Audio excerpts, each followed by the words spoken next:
1절부터 6절까지 말씀은 교회가 하나라고 하는 이야기를 계속해서 강조하고 있습니다. 주 안에 갇힌 내가 너희를 권한다. 지금 감옥에 갇혀 있다는 이야기예요. 너희가 부르심을 받은 일에 합당하게 행하라. 합당하게라고 하는 이 말의 의미는 신분에 맞게 행동하라는 거예요. 우리의 신분이 무엇입니까? 예전에는 사탄의 통치를 받던 종의 자리에 죄에 매여 살았는데 하나님의 은혜로 예수 그리스도의 십자가를 통해 하나님의 자녀로 신분이 바뀌었잖아요. 근데 신분은 바뀌었는데 우리의 생각과 우리의 본질이 변하지 않았다는 거예요. 누구를 닮아야 되는데 예수 그리스도의 성품과 예수 그리스도의 인격을 닮아가야 되는데 우리가 아직 변하지 않았다는 거거든요. 그러니까 하나님의 자녀라는 신분에 합당한 맞는 삶을 살아갈 것을 우리에게 요구하고 있습니다. 그러면서 구체적으로 겸손, 온유, 오래 참음, 사랑 가운데 서로 용납하고 평안에 매는 줄로 성령이 하나 되게 하신 것을 힘써 지키라. 근데 겸손, 온유, 오래 참는 것, 이런 거 로마 사회에서는 별로 인기 없는 단어들이에요. 우리는 겸손을 대단히 소중하게 여기지만 로마 시대에서 겸손이라는 건 비겁한 거예요. 전쟁에 졌기 때문에 어차피 항복하고 내가 힘이 없기 때문에 굴복하고 이런 의미로 이해를 했기 때문에 그렇습니다. 온유라고 하는 것도 우리는 지금 내가 권리를 행사할 수 있지만 참고 자제하는 걸 온유라고 이야기하지만 당시에는 별로 인기 없는 단어였어요. 오래 참고 사랑 가운데 서로 용납하고, 용납하라고 하는 건 품어주란 이야기거든요. 그리고 보다 중요한 것은 평안에 매는 줄로, 평화의 줄로 성령이 하나 되게 하신 것을 힘써 지켜라. 평화의 줄로 교회에 속한 사랑하는 모든 성도들을 하나로 묶으라는 거예요. 이게 성령이 하나 되게, 하나님과 우리 관계를, 형제와 형제, 자매와 자매를 하나로 묶어 놓았는데 이걸 힘써 지키라는 거예요. 힘써 지키라는 얘기는 공격당할 수 있다는 거예요. 외부로부터 공격을 당해서 공동체가 깨질 수도 있고 내부에서 갈등과 분열이 생겨서 교회 공동체가 깨질 수도 있으니까 이걸 평안의 줄로다가 꼭 붙들어 묶어서 하나됨을 지켜내라는 거예요. 언제까지? 주님 오시는 그날까지. 그러면서 몸도 하나, 겉사람과 속사람 하나라는 이야기를 하고 있고 성령도 한 분. 이와 같이 너희가 부르심의 한 소망 안에서 부르심을 받았다. 하나님의 은혜로 예수 그리스도의 제자로 우리가 부름을 받았으니까 그 부르신 분의 뜻에 맞는 그런 삶을 살아낼 것을 우리에게 요구하고 있습니다. 6절 하나님도 한 분, 만유의 아버지. 하나님이 한 분이신데 만유, 이 하늘과 땅, 온 천지 창조주이시며 또 오늘도 주관하시는 분. 우리가 믿는 하나님은 창조주요 역사의 주관자라고 분명하게 이야기를 하고 있습니다.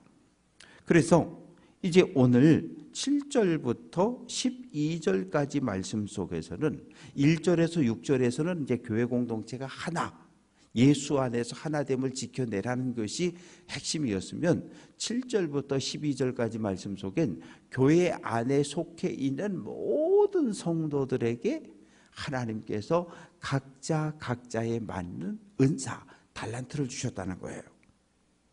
그래서 7절 우리 각 사람에게 그리스도의 선물의 분량대로 은사를 주셨다는 거예요. 그러니까 우리 모두는 예수를 그리스도로 영접한 그 순간, 예수를 내 인생의 구원자로 고백한 그 순간 성령의 임재를 성령께서 우리 안에 좌정하시고 그리고 우리에게 선물을 하나씩 주셨는데 어떤 사람에게는 가르치는 은사를, 어떤 사람에게는 찬양의 은사를, 서로 다른 은사를 주셨다는 거예요. 그러면서 8절 말씀, 그러므로 이르기를 시편 68편 18절을 인용하고 있습니다. 왕이 전쟁에 나갔어요. 전쟁에 승리했어요. 포로도 끌고 오고, 그리고 많은 전리품을 가지고 돌아오는 거예요. 그러면 고대의 왕들은 전쟁에 승리하고 많은 전리품을 가지고 와서 그거 혼자 꿀꺽 먹느냐? 아니, 그렇지 않았어요. 전쟁에 나간 병사들에게 나누어 주고, 그리고 전쟁에서 승리하고 돌아올 때 길거리로 나와서 환호하는 백성들에게 골고루 모든 전리품을 다 나누어 주었던 거예요.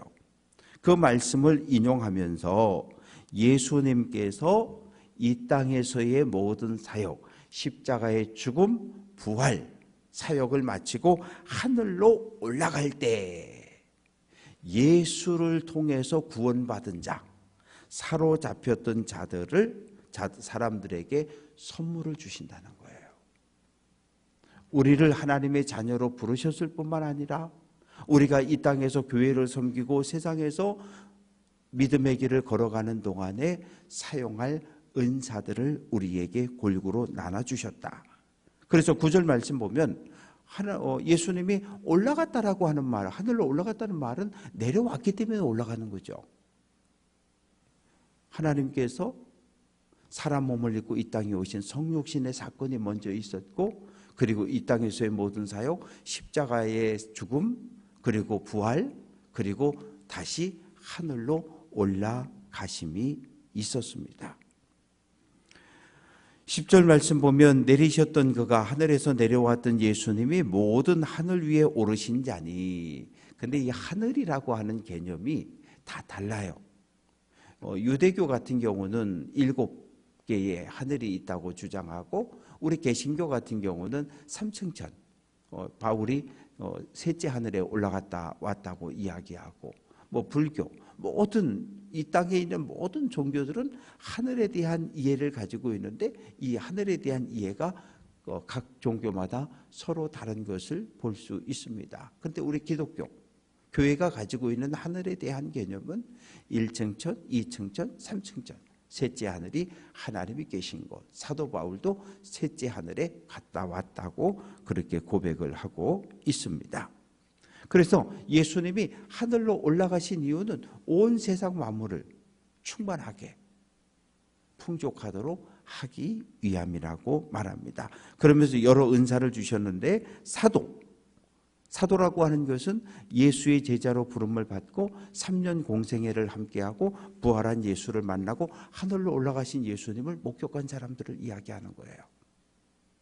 그리고 예수님의 복음을 전하고 가르칠 책임을 맡은 사람, 선지자, 복음 전하는 자, 목사, 교사, 이 5 직분의 공동점은 무엇입니까? 가르친다는 거예요. 뭐를? 말씀을, 복음을.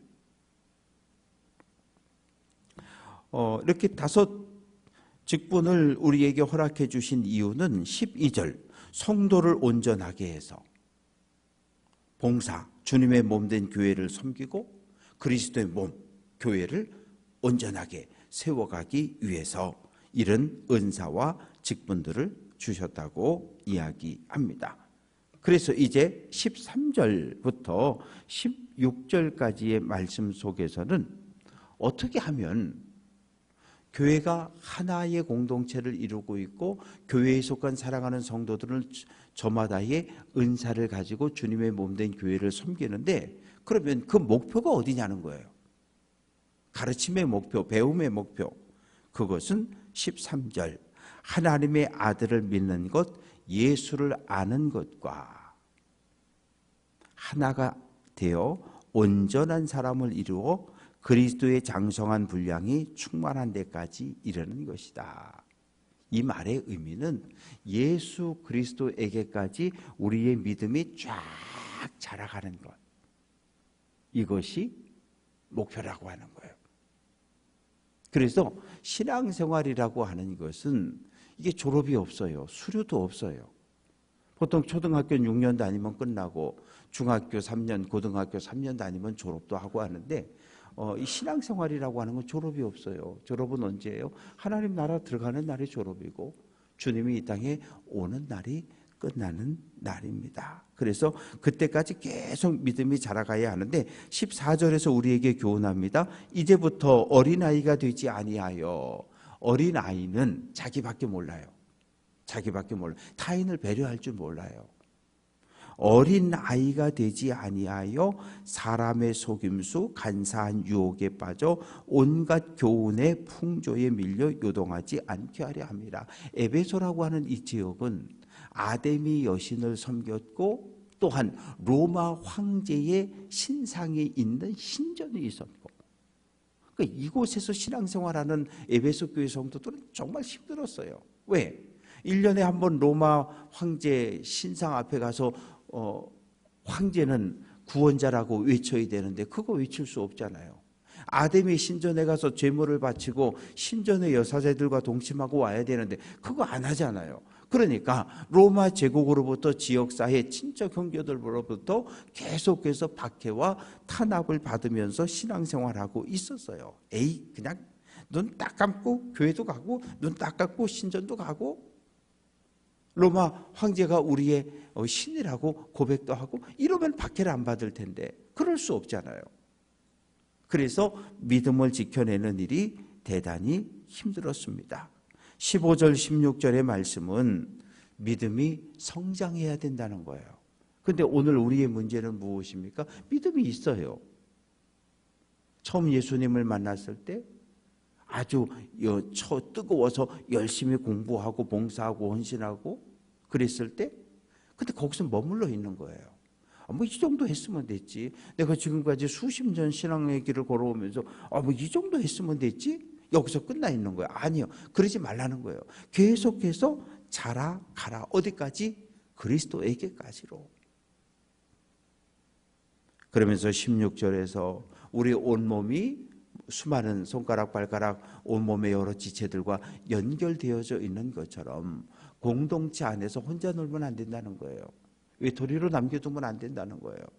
함께 어울려서 서로 손에 손을 잡고 어깨동무하고 그리고 한 방향을 향해서 함께 걸어가야 한다는 것을 우리에게 설명해 주고 있습니다.